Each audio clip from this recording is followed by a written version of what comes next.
So I've spent most of last week in hospital, so I figured let's take it a little bit easy and gobble up some slop content as we go over AI's attempt at fixing the horrible designs from the Dead on Arrival game Concord. First off, we have this funny looking guy named One-Off. The original design looks like the laugh meter jar from Monsters Incorporated, with a random heart added for what seems like no reason at all. Pretty generic, nothing memorable, boring trash can guy for the L. The AI redesign, however, although obviously weird, is far more detailed and eye-catching. The heart is a simple war with pride, such as most superhero logos, a good comparison of what a logo on a product would be, which is what a machine could be seen as. Literally setting up a possible backstory that I just came up with on the fly through design alone. The original tells no story, aside from the fact that AI has already proved here that they can effortlessly take the job of some of the character designers behind this game. The battered look on his paint also shows a worn-torn side of him, demonstrating the stakes of combat and referencing the amount that he has been a part of, which complements the yellowish color that I normally wouldn't be a fan of and makes it more appealing to the eyes. For me anyway. The head proportions actually differing from the body gives it a more human-like feel, which also fits in well with the heart symbol that is commonly associated with humans. Secondly, we have Buzz. The glasses on the AI are definitely better. I don't know what they were going for with those goofy Illuminati shades, but I hate them. I prefer the hair as well, since it draws attention to the rest of the body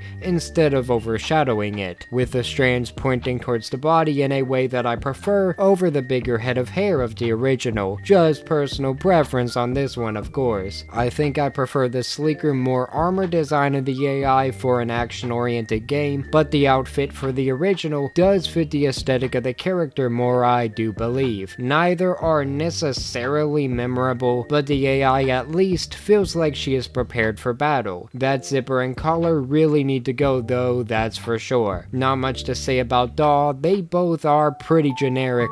Pretty dull, but the original at least has some personality. I do like the clothes on the AIs more, since they do have a bit more pop, but the character of the original is my preference here. Same with the weapon, since the AI one just looks off in every single way. Deveers, or whatever the frick this woman's name is, the AI is better in every way. Her helmet actually looks like a helmet. The dirt on it adds some personality. Her face is more feminine in a way I would expect for someone that hides it behind a helmet. I prefer the longer hair, the belt design is sleeker, and I'm glad it got rid of that nasty tannish bone looking armor that I definitely am not a fan of. It just looks kinda gross in my opinion, and it doesn't really contrast with the rest of the outfit in any way that makes it seem like it blends together well. With Duchess, they both are fine, but I actually prefer the original. Although the arms of the AI are better than on the original character for me, that's just about all that felt like a big enough improvement to be worth a mention. She was never a bad design, even if she isn't anything amazing. Emari is quite possibly the biggest upgrade so far. That still keeps with the original theme of the character. She still has a bigger build, but in the AI, it looks like it's filled out by muscle instead of weight. She is able to showcase feminine features, such as her hair, makeup, etc., in a way that doesn't take away from her powerful presence that she would have on the battlefield. The bright yellow logos complement the green nicely, and the helmet provides protection without doing a disservice on her overall presentation. Now for this character, both aren't anything great,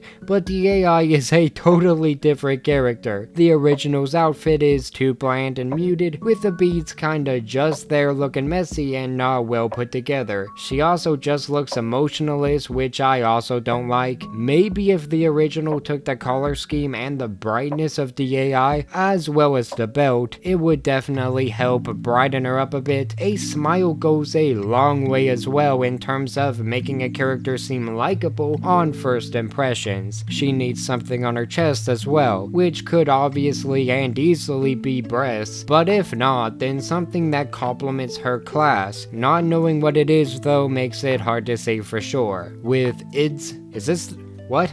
With IDS, is that Is that the name? Is that how I'm supposed to say it? ITZ? What kind of friggin' name is this? Anyway, the AI is hotter, and to be completely honest, that's all her character really needs to be improved, since there's barely anything to go off of to begin with. AIW, sure, moving on. Now, both are kinda generic here, but the AI is far better in every way. He looks like what I would expect from a space cowboy, with the proper gear, losing the goofy glasses, an outfit that suits Gunslinger with armor that suits the futuristic designs. The man screams cowboy, and that's all I want from my rootin' tootin' and shootin' characters such as this one. I'm not so sure how they screwed up the first one so much to make him look so bland and unoriginal, but hey, at least the AI was able to improve it. Kyps is just a totally different character. Screw it, I hate both designs, they suck. Moving on. This might not only be a different character, but a different gender as well. That being said,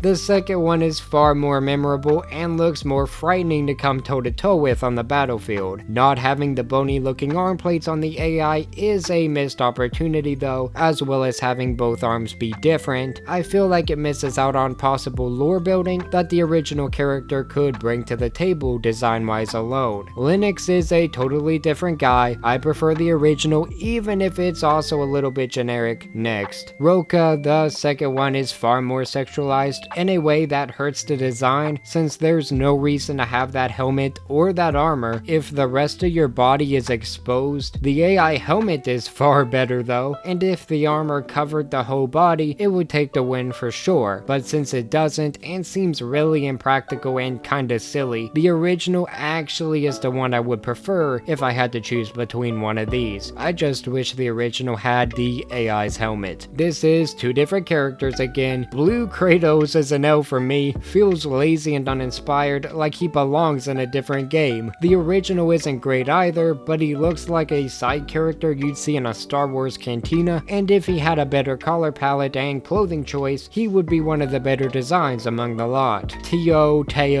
I don't know. He's generic as heck, so that's what matters. I do prefer the original since he literally looks like he was drafted in against his will and would be relatable to some people in that regard. The average Joe, if you will. The second is too muscular and still feels just as bland, just the same, so it's a big meh for me. For Vale, I prefer the body type and goggles of the AI version, especially her face shape and her hair. I do like the clothing in the original, fitting for a sniper besides the hat. It feels totally out of place. So yeah, the AI knows more about what gamers want than actual people. So although AI aren't stealing everyone's jobs, the people behind Concord should be worried for theirs. Maybe, here's a thought, a really simple one. Stop making characters ugly and generic and thinking that people will want to spend hours having to see them. It's not a hard concept at all. Just answer this question for me. Would you rather spend hours looking at an ugly person or an attractive one? It's truly that simple. Also, the AI's biggest contribution was not adding pointless pronouns for pandering points to the characters. Characters shouldn't randomly be assigned pronouns for inclusivity purposes alone. Instead, it shouldn't matter what gender the character is that you play as, and you should be able to resonate with them or their abilities regardless. For years, men have played as female characters like Samus, Lara Croft, Clementine, Evie Fry, created characters, Jill Valentine, fighting game characters, the list goes on. Same can be said about women playing as male characters. It doesn't matter, and it shouldn't. Assigning pronouns for inclusivity's sake is just furthering a culture that's all about themselves. If you need someone exactly like you in order to be seen or to relate, then you aren't normalizing yourself, what you identify as, etc. Instead, you are making a spectacle, a fool of yourself instead. Concord's death wasn't the first, and given recent patterns, it won't be the last. Uglifying characters is commonplace, whether it's new ones or downgrading existing ones. ones. Compare MJ from the Spider-Man games, for example, or the downgrade of Alloy from game to game, or the new Fable game protagonist, Star Wars Outlaws. The list goes on and on and on. It's all just disappointing, and as long as we continue to boycott games that are trying to pander to politics instead of make a good game, then eventually these crappy practices will either change, or the studio's own failures will force a shift in the gaming industry unlike anything we've seen before. I guess we'll see. For more news, reviews, and whatever we choose, stay tuned to Nerdsfeed. Have a great day. Thank you.